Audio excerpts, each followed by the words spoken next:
नमस्कार दोस्तों, आप सभी का स्वागत है आपके अपने YouTube channel smart study point पे। तो आज हम एक नए सेशन के साथ फिर से आ गए हैं। तो आज का जो हमारा सेशन होगा वो पार्ट 2 होगा, जो कि हमने स्टार्ट किया था यूपीएससी के लिए। तो यूपीएससी के लिए हमने यहाँ पे एक सेशन चलाया है जिसमें कई लोगों को ये संशय रहता है कि अगर हम यूपीएससी की तैयारी कर रहे हैं तो जो पेपर्स होता है उस पेपर्स में हम किस प्रकार से लिखें, हमारी राइटिंग कैसी होनी चाहिए, लिखने का तरीका किस प्रकार से होना चाहिए, और शब्द को जो बांधने की जो क्षमता होती है वो किस प्रकार से होती है। तो यहाँ पे हम कुछ विशेष टॉपर्स को, जैसे 2018, ठीक है, तो प्रदीप कुमार द्विवेदी के जो 344 500 में से 344 अंक लाए थे, जो कि अभी तक का सबसे अधिकतम अंक है। तो इसी प्रकार से हम निशांत जैन के भी दिखेंगे। तो जो यहाँ पे हिंदी बैकग्राउंड से है, जिन्होंने हिंदी में जो है अच्छे अंक प्राप्त किए, तो उनको हम यहाँ पे देखने के प्रयास करेंगे। तो अभी तक का जो सबसे ज़्यादा हाईएस्ट मार्क्स था वो 344, जो कि प्रदीप कुमार द्विवेदी ने हासिल किया था। तो इन्होंने आपने इनका इंटरव्यू भी देखा होगा आई थिंक, और आपने इनके बारे में सुना भी होगा, जानते भी होंगे। तो इनकी जो लिखने की शैली है, जो बांधने के शब्दों को बांधने की तरीका है, जो परिभाषा देने की जो तरीका है, उसको हमने पहले वीडियो में समझने का प्रयास भी किया था। और उसमें हमने एक वीडियो जो है 45 मिनट का, जो कि हमने खंड का दूसरे प्रश्न का खंड ख तक हमने करवाया था। तो यहाँ पे हम माफ़ कीजिएगा, खंड का दूसरे प्रश्न का जो ग भाग है उसको हम यहाँ पे देखेंगे।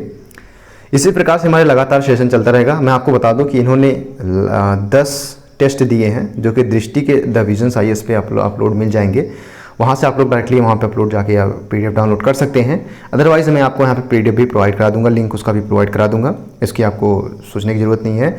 दूसरी बात कि आपको इसको समझने का प्रयास करना है, इसके अकॉर्डिंग जिस प्रकार से इन्होंने लिखा है उसको समझना है पहले, इसके बाद हमें उसी के अकॉर्डिंग चलना है। तब हम एक बाहरी रूप से अगर देखा जाए तो बाहरी रूप से हमें ये चीज़ें समझ में आ जाएंगी कि हमें अपना पेपर किस हिसाब से लिखना है, पेपर जो आता है किस प्रकार से उसको टैकल करना है, परिभाषा लिखनी है, किस प्रकार से उसके आयामों को दर्शाना है, लास्ट में किस प्रकार से पंक्तियों से उसको अंत करना है। तो हम जब 10 पेपर देख लेंगे यहाँ पे जो 2-3 टॉपर्स हैं मेन को, तो हमें इस चीज़ का एक अनुभव हो जाएगा कि हाँ, हमें इस लेवल में लिखना है। शब्द बाउंडेशन जो होती है, जो शब्द जो लिमिटेशन दिए रहते हैं, ठीक है, तो उस लिमिट को हम यहाँ पे ध्यान में रख करके 150 या 250 कितने पृष्ठ में आ जाता है उसको यहाँ पे देखेंगे।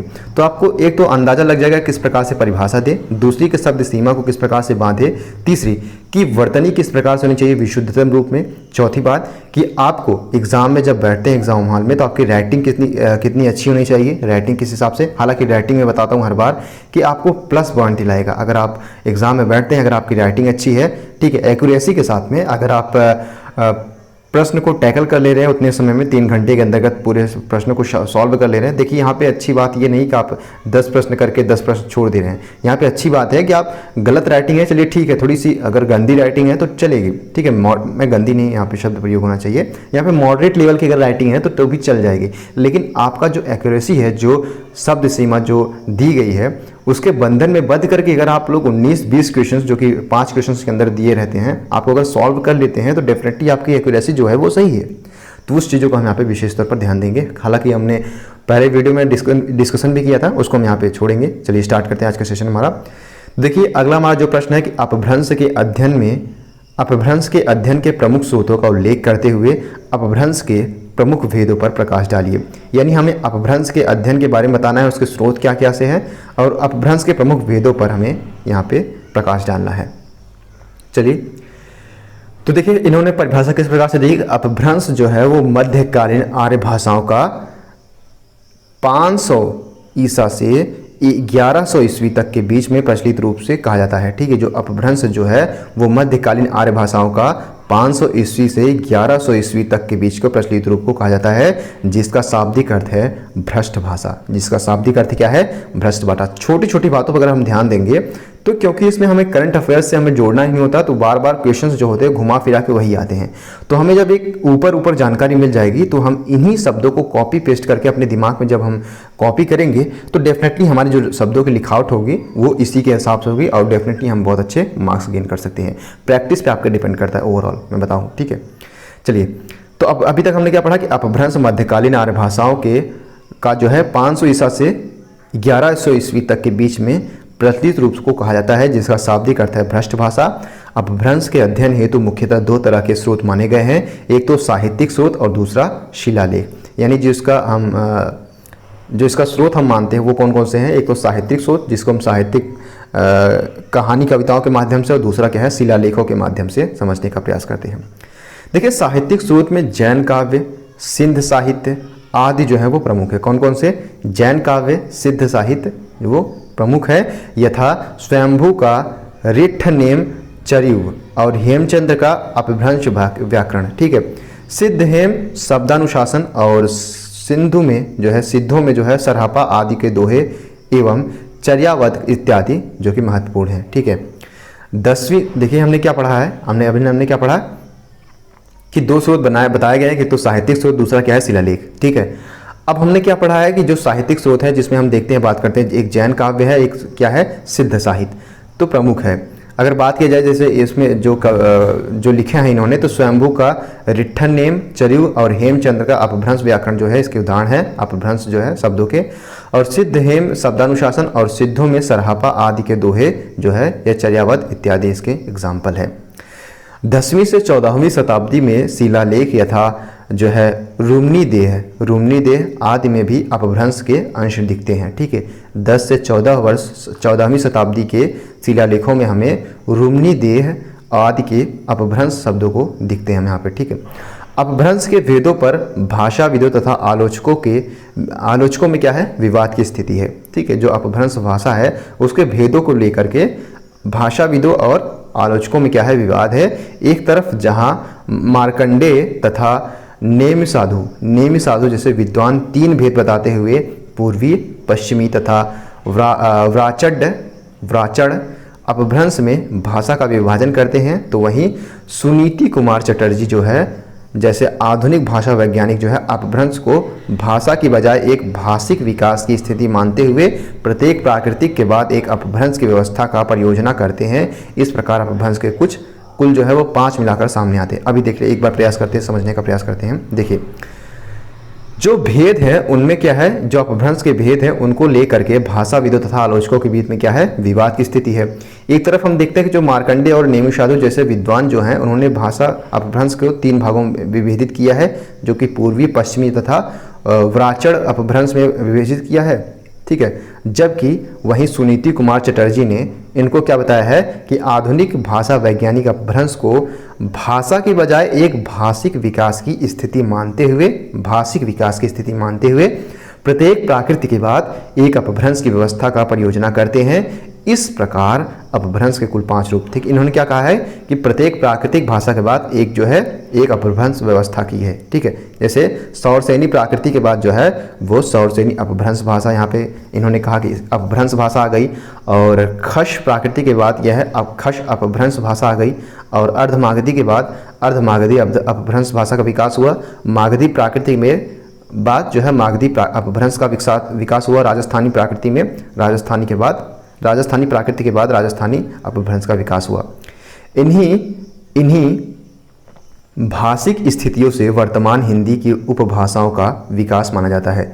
यानी जो ये भाषिक स्थितियां हैं, ठीक है, इन्हीं से क्या है कि वर्तमान उपभाषाओं का विकास होता है। ठीक है, जो मागधी अपभ्रंश भाषा है और मागधी प्राकृति के बाद मागधी अपभ्रंश का विकास हुआ। तो उसी प्रकार बताया है कि इन्हीं जो है भाषिक स्थितियों के से वर्तमान हिंदी की उपभाषाओं का विकास हुआ है, जो कि तमाम प्रकार की हिंदी की उपभाषाएं आप लोग देख सकते हैं।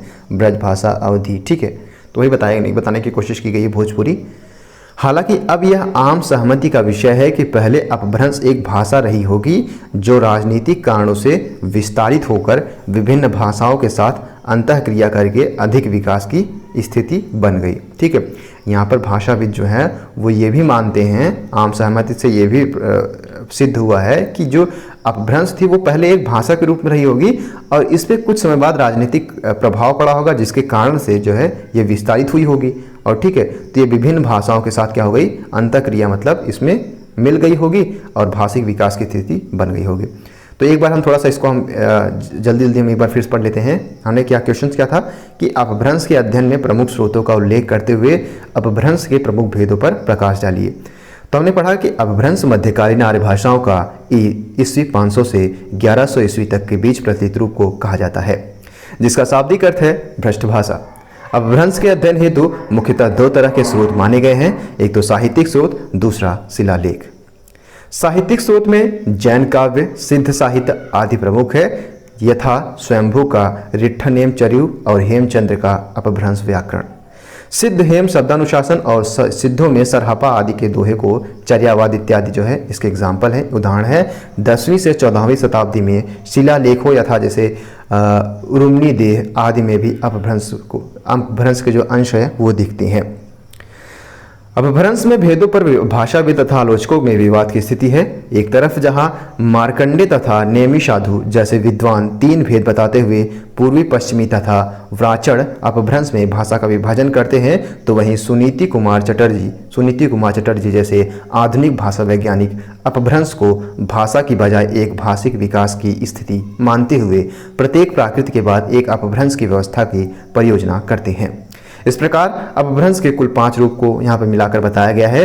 पहला है सौरसेनी प्राकृति के बाद सौरसेनी अपभ्रंश का विकास हुआ, और खश प्राकृति के बाद खश अपभ्रंश, और अर्धमागधी प्राकृति के बाद अर्धमागधी अपभ्रंश। ठीक है, जोड़ के यहाँ पे पढ़ते हैं कि और मागधी प्राकृति और मागधी अपभ्रंश, राजस्थानी प्राकृति राजस्थानी अपभ्रंश के बाद इनका विकास हुआ है। और इन्हीं आर्थिक स्थिति, इन्हीं भाषिक विषयों इन्हीं भाषिक स्थितियों में वर्तमान हिंदी के उपभाषाओं का विकास हुआ है।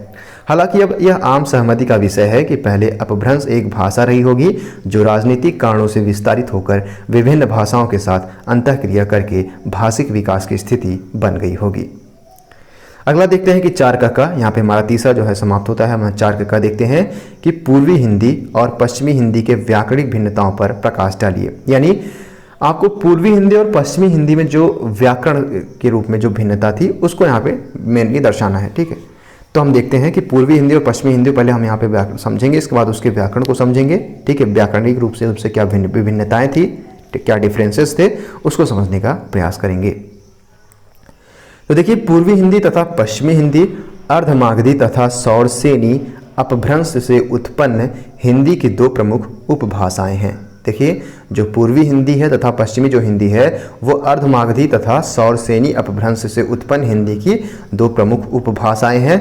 बेसिकली पूर्वी हिंदी के प्रतिनिधि के रूप में हम जो है वो अवधि को तथा पश्चिमी हिंदी के प्रवृत्तियों के लिए खड़ी बोली को ध्यान में रखते हैं, क्योंकि ब्रज भाषा अवधि से अत्यधिक समानता रखती है, जिसके कारण वैज्ञानिक अध्ययन क्लिष्ट हो जाता है। ठीक है, वैज्ञानिक अध्ययन यहाँ पे क्लिष्ट मतलब यहाँ पे कहने का मतलब है इनमें डिफरेंसेस कर पाना, इनमें अंतर कर पाना बहुत मुश्किल हो जाता है। क्यों? क्योंकि इनमें बहुत ज़्यादा समानताएं हैं। अब देखते हैं, देखिए अभी तक हमने क्या पढ़ा कि हमने पढ़ा है कि जो पूर्वी हिंदी है तथा पश्चिमी जो हिंदी है वो अर्धमागधी तथा सौरसेनी अपभ्रंश से उत्पन्न है और हिंदी की 2 प्रमुख उपभाषाएं हैं। वहीं साथ ही साथ हमने पढ़ा कि हिंदी जो है पूर्वी हिंदी जो है पूर्वी हिंदी के प्रतिनिधि के रूप में जो है हम अवधि को, ठीक है, पूर्वी हिंदी के प्रतिनिधि के रूप में अवधि को और पश्चिमी हिंदी के रूप में हम खड़ी बोली को ध्यान में रखते हैं। क्योंकि देखिए यहाँ पे क्या बताया गया है कि जो पूर्वी हिंदी का जो एग्जाम्पल है वो क्या है, अवधि है, जो उदाहरण है वो अवधि है, और पश्चिमी हिंदी का उदाहरण जो है वो खड़ी बोली है। साथ ही साथ ये भी बताया गया है कि ध्यान में रखते हुए ये भी बताया गया क्योंकि ब्रज भाषा और अवधि से अत्यधिक समानता रखती है, जिसके कारण वैज्ञानिक अध्ययन कर पाना क्या है, क्लिष्ट है। क्लिष्ट मतलब यहाँ पे कठिन है। ठीक है, शब्दों का चयन देखिए आप एक बार, तो यहाँ पे जब आप शब्द एक बार देखेंगे 2 बार देखेंगे तो आपकी ये जो जहन है उसमें आपकी ये चीज़ें ये स्पष्टतः रूप से बस जाएंगे, जिस पे आपका डेफिनेटली अगर आप इसमें उत्तर लिखते हैं, ठीक है, जब आंसर राइटिंग आप करते हैं उत्तर पुस्तिका में, तो डेफिनेटली ये चीज़ें आप अगर वहाँ पे इन्वॉल्व करते हैं, ये शब्द डेफिनेटली आपको प्लस पॉइंट मिलेगा।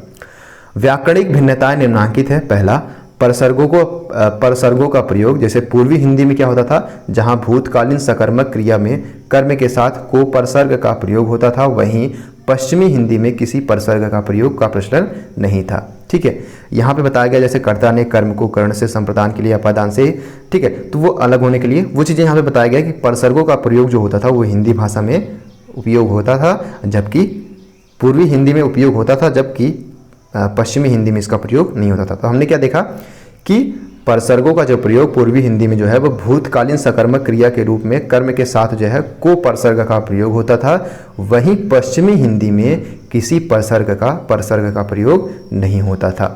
लिंग व्यवस्था की बात कर लेते हैं कि देखिए यहाँ पे व्याकरणिक बता रहे हैं, व्याकरणिक भिन्नता बता रहे हैं जो पूर्वी हिंदी और पश्चिमी हिंदी, इसको इस बात को ध्यान रखिएगा।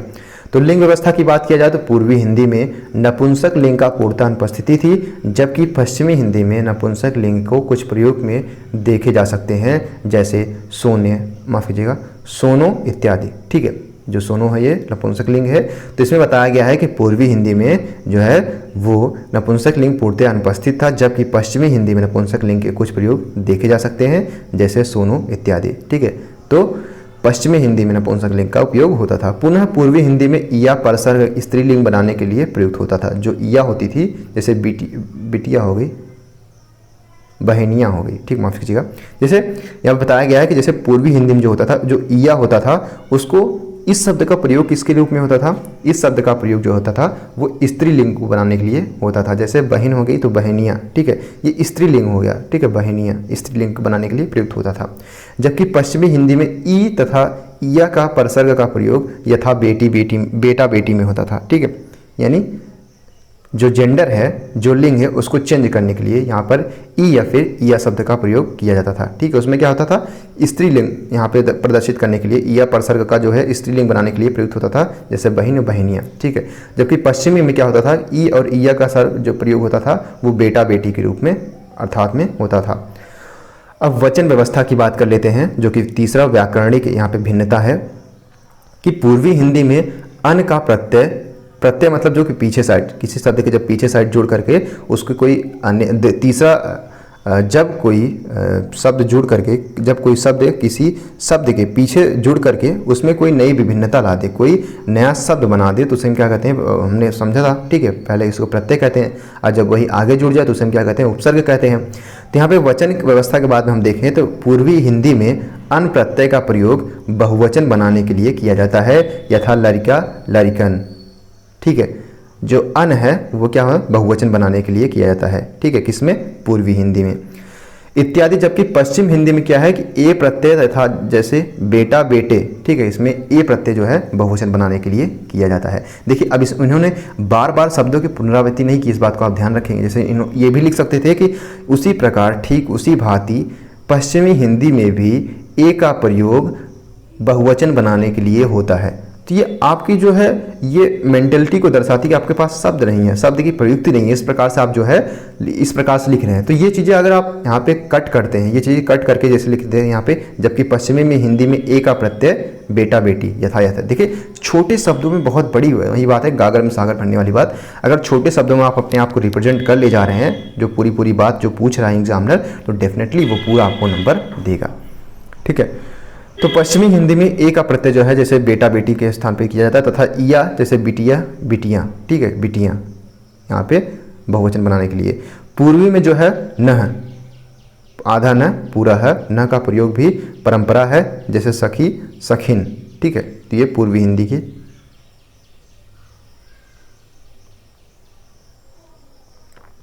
देखिए, ईया जो है हमने क्या देखा कि पूर्वी हिंदी में नह का जो प्रयोग होता था वो भी प्रयोग परंपरा में था, जैसे सखी सखिन कहते हैं ना, सखिन।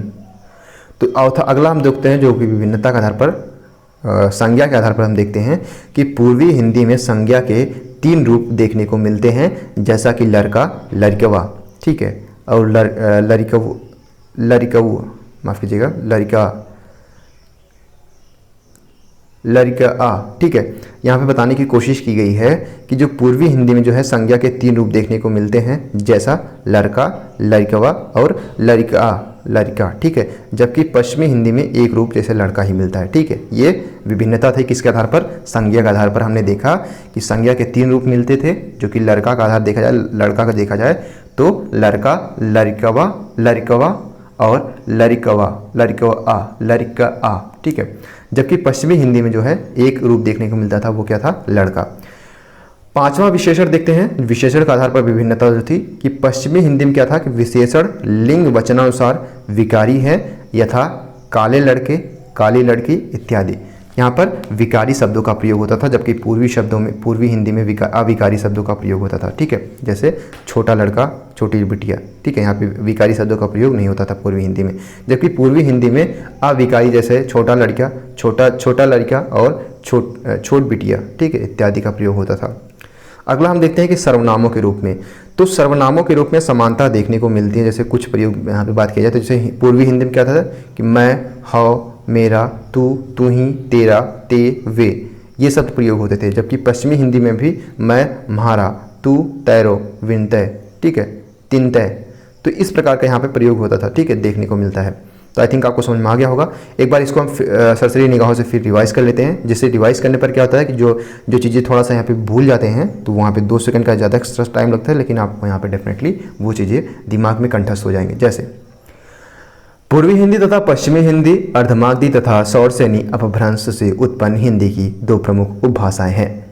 पूर्वी हिंदी के प्रतिनिधि के रूप में हम अवधि को तथा पश्चिमी हिंदी की प्रवृत्ति के लिए खड़ी बोली को ध्यान में रखते हैं, क्योंकि ब्रजभाषा अवधि से अत्यधिक समानता रखती है, जिसके कारण वैज्ञानिक अध्ययन क्लिष्ट हो जाता है। व्याकरणिक विभिन्नता के निम्नांकित है परसर्गों का प्रयोग। पूर्वी हिंदी में जहां भूतकालीन सकर्मक क्रिया में कर्म के साथ को परसर्ग का प्रयोग होता था, वहीं पश्चिमी हिंदी में किसी परसर्ग का प्रयोग प्रचलन में नहीं है। लिंग व्यवस्था के आधार पर अगर देखा जाए तो पूर्वी हिंदी में नपुंसक लिंग पूर्णतया अनुपस्थिति है, जबकि पश्चिमी हिंदी में नपुंसक लिंग के कुछ प्रयोग दिख जाते हैं, यथा सोनो इत्यादि। पुनः पूर्वी हिंदी में या परसर्ग स्त्रीलिंग बनाने के लिए प्रयुक्त होता था, जैसे बहिनिया। अगला है, जबकि पश्चिमी में ई या फिर या परसर्ग का प्रयोग जैसे बेटा बेटी के रूप में होता था। वचन व्यवस्था की बात किया जाए तो वचन व्यवस्था के अंतर्गत पूर्वी हिंदी में अन प्रत्यय का प्रयोग बहुवचन बनाने के लिए होता था, जैसे अर्थात यथा, लड़का, लड़कन इत्यादि।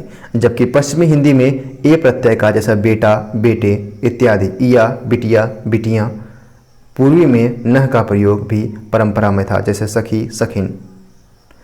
संज्ञा के आधार पर अगर देखा जाए तो पूर्वी हिंदी में संज्ञा के 3 रूप देखने को मिलते हैं, जैसे कि लड़का, लड़कवा, लड़कऊ, जबकि पश्चिमी हिंदी में एक रूप लड़का देखने को मिलता है। वहीं विशेषण के आधार पर बात किया जाए, इसमें जो विभिन्नता था पश्चिमी हिंदी में विशेषण लिंग वचनानुसार विकारी है, जैसे काले लड़के, काली लड़के इत्यादि, जबकि पूर्वी हिंदी में अविकारी यथा छोटे लड़का, छोटी बिटिया इत्यादि का प्रयोग किया जाता है।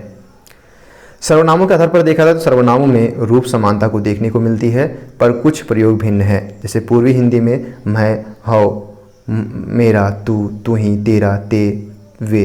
पश्चिमी हिंदी में मैं, म्हारा, तू, तेरो, तिनते, ठीक है, इस प्रकार के शब्दों का प्रयोग होता था।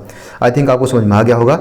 अब 4 का जो खंड क है, ठीक है, उसको हम देखते हैं कि हिंदी के विकास में भाषिक धरातल पर अपभ्रंश का योगदान के बारे में बात कीजिए। ठीक है, अब आपको बात करना है किसके आधार पर, जो हिंदी के विकास में जो भाषिक धरातल पर अपभ्रंश का किस प्रकार से योगदान है उसको आपको ध्यान में रखना है। आपके पता भी होगा कि अपभ्रंश के उपभाषाओं के रूप में ही जो है आज हिंदी की उपभाषा जो है आधुनिक रूप में विकसित हुई है। उसी प्रकार से यहाँ पे पूछा गया है कि हिंदी के विकास में भाषिक धरातल पर अपभ्रंश के योगदान पर, भाषिक धरातल पर, इस बात को ध्यान रखिएगा, अपभ्रंश के योगदान का प्रकाश डालिए। आई थिंक आपको समझ में आ गया होगा क्वेश्चन। तो हम देखेंगे इसके अंतर्गत कि हिंदी के विकास में भाषिक धरातल पर अपभ्रंश के योगदान पर प्रकाश। तो बेसिकली हिंदी भाषा जो है वो संस्कृत से होकर पाली, प्राकृतिक, कौन संस्कृत से होते हुए पाली, प्राकृत से गुजरते हुए आधुनिक रूप में अपभ्रंश के माध्यम से पहुंची है। देखिए हिंदी का जो पूरा विकास है उनको संक्षेप माध्यम से किस प्रकार से यहाँ पे संयोजित करने का इन्होंने कोशिश किया है कि जो हिंदी भाषा है वो संस्कृत से होकर पाली, प्राकृत से गुजरते हुए आधुनिक रूप में अपभ्रंश के माध्यम से पहुंची है। ठीक है, उन्होंने क्या बताया है कि पाली जो हिंदी भाषा है वो संस्कृत से होकर पाली, प्राकृत से गुजरते हुए आधुनिक रूप में अपभ्रंश के माध्यम से पहुंची है। भाषा के विकास में अपभ्रंश का अवदान निम्नांकित है। पहला, प्रवृत्ति के आधार पर अगर देखा जाए तो वियोगात्मक प्रवृत्ति, परसर्गों पर आधारित जो का विकास जो है अपभ्रंश काल से ही हुआ था। जो वियोगात्मक प्रवृत्ति थी जो हिंदी में हम देखने को मिलता है, आज महान महान कविताएं लिखी गई है वियोगात्मक प्रवृत्ति पर, तो इसका विकास जो था वो अपभ्रंश काल से ही हुआ था, मुख्यतः देखने को मिलता है। जो हिंदी तक आते आते परिपक्व, मतलब यहाँ पे पूरी तरह से परिपक्व मतलब होता है पक जाना, ठीक है, परिपक्व हो गया था और संस्कृत की संयोगात्मक प्रवृत्ति से पूर्णतः मुक्त हो गया था। जो संस्कृत की संयोगात्मक प्रवृत्ति थी उससे पूर्णतः क्या हो गया था, मुक्त हो गया था। यहाँ बताने की कोशिश की गई है कि जो वियोगात्मक प्रवृत्ति है वो उसका विकास जो है वो अपभ्रंश काल से ही होता हुआ देखने को मिलता है। साथ ही साथ में अब ये आधुनिक काल आते आते क्या हो चुका है, पूरा परिपक्व हो चुका है और संस्कृत की संयोगात्मक प्रवृत्ति से पूर्णतः यह मुक्त हो चुका है, पहली बात। दूसरी बात, परसर्गों का विकास हुआ है।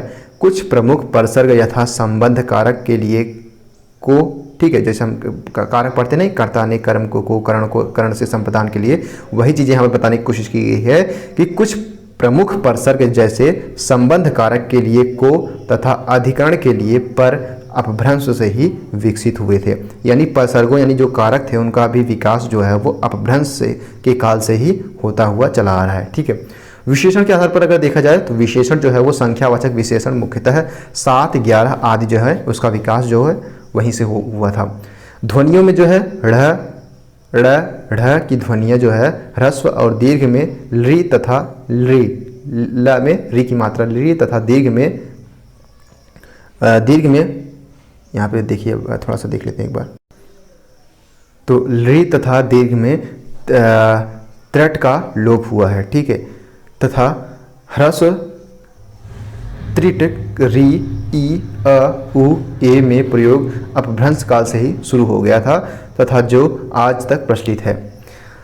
अंत्ययोजन का अस्वीकार जैसे किया गया है, जो अंत्ययोजन जो जैसे जगत में त जो है, अंत्ययोजन त जो है इसको अस्वीकार कर लिया गया, यहाँ से हटा दिया गया, तो जग ही कहा गया, महान में महा, ठीक है। यहाँ पे जो मोस्ट इम्पोर्टेंट चीज़ है कि अंत्ययोजनों में माफ़ कीजिएगा, अंत्य व्यंजनों का अस्वीकार कर दिया गया है, ठीक है, अंत्य व्यंजनों को अस्वीकार कर दिया गया है।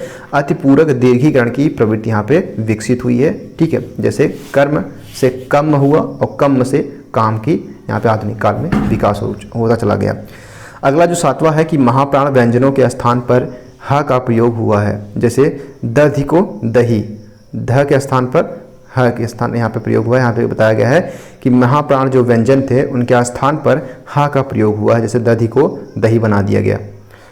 अब शब्द शास्त्र के स्तर पर तद्भव शब्दों का विकास अपभ्रंश काल से ही शुरू हुआ, जो कि विकसित होकर आधुनिक रूप में पहुंचा। जैसे ध्वन्यात्मक शब्द कर बात की जाए तो जैसे खिलखिल, घर गृहस्थी, रस्सी, घूंघट इत्यादि जो है वो अपभ्रंश से विकास होते हुए आधुनिक समय तक पहुँचे हैं। तथा अरबी फारसी भाषा के शब्दों का हिंदी में समावेश भी इसी काल की देन है, जैसे चावरिक और खुदा इत्यादि, ठीक है। इस प्रकार अपभ्रंश ने हिंदी के भाषिक विकास में महत्वपूर्ण भूमिका निभाई है। इस तरह से आप रिप्रेजेंट करते हुए लास्ट में इस प्रकार से आप लोग भूमिका उसकी जो मेन चीज़ थे तथ्यात्मक रूप से 150 शब्दों आपको यहाँ पे डिफाइन कर देना है। अब देखते हैं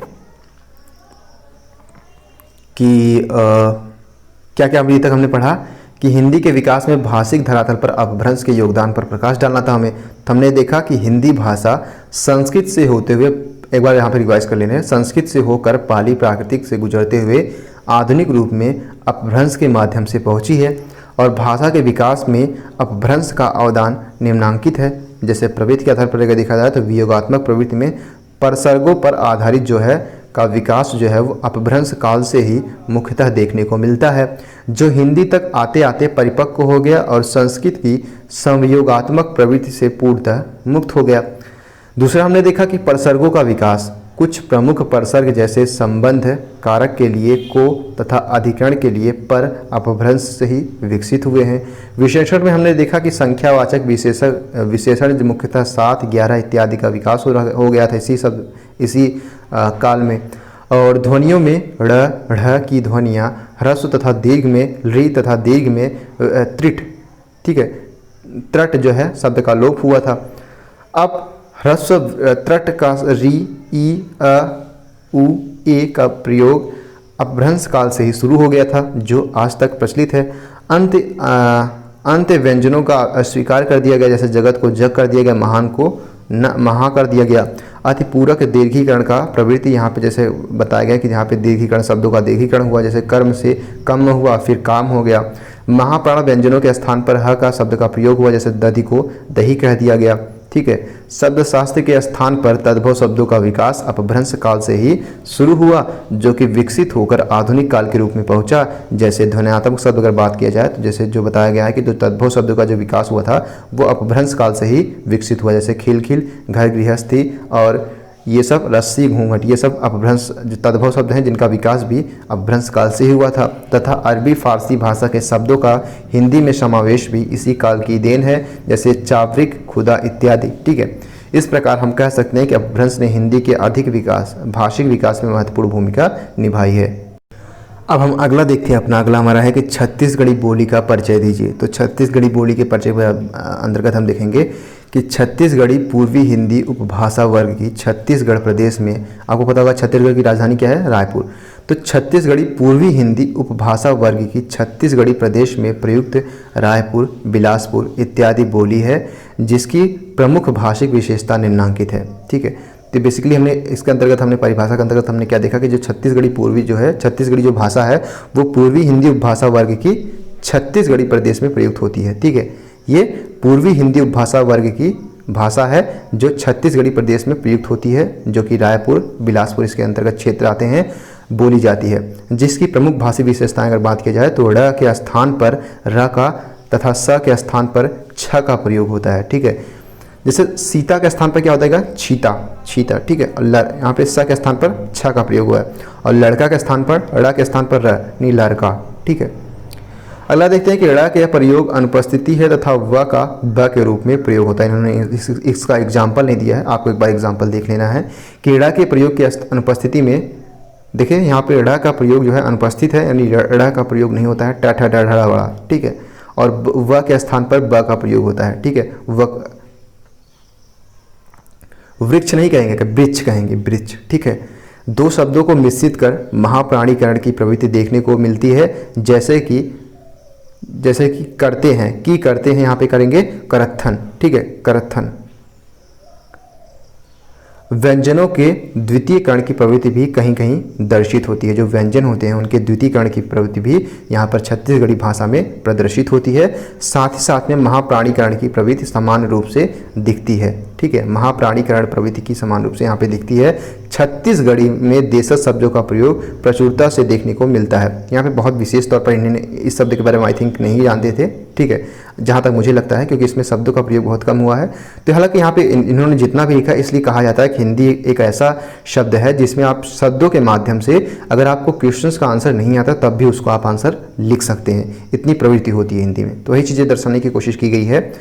एक बार फिर से रिवाइज कर लेते हैं कि छत्तीसगढ़ी पूर्वी हिंदी उपभाषा वर्ग की छत्तीसगढ़ प्रदेश में प्रयुक्त रायपुर, बिलासपुर इत्यादि बोली जाने वाली भाषा है, जिसकी प्रमुख भाषिक विशेषता निम्नांकित है। ड़ के स्थान पर र तथा स के स्थान पर छ का प्रयोग होता था, जैसे सीता के स्थान पर छीता, लड़का के स्थान पर लड़का। ड़ के प्रयोग की अनुपस्थिति तथा व के स्थान पर ब के रूप में प्रयोग किया जाता था, जबकि दो शब्दों को मिश्रित कर महाप्राणीकरण की प्रवृत्ति को देखने मिलती है, जैसे की करते हैं को करत्थन के रूप में यहाँ पे प्रदर्शित किया गया है। व्यंजनों का द्वितीयकरण की प्रवृत्ति की जो व्यंजनों का द्वितीयकरण की प्रवृत्ति भी कहीं कहीं दर्शित होती है, और महाप्राणीकरण की प्रवृत्ति सामान्य रूप से दिखती है। इस प्रकार हम कह सकते हैं कि छत्तीसगढ़ी में देशज शब्दों का प्रयोग प्रचुरता से देखने को मिलता है। आई थिंक आपको समझ में आ गया होगा। अगला जो हमारा है वो है सेक्शन बी। इसको हम अगले वीडियो में देखेंगे, जिसमें हमने 150 शब्दों में लिखना है। आपको हमने बताया था कि पहला और पांचवा क्वेश्चन नेसेसरी है, पहला और पांचवा क्वेश्चन करना जरूरी है।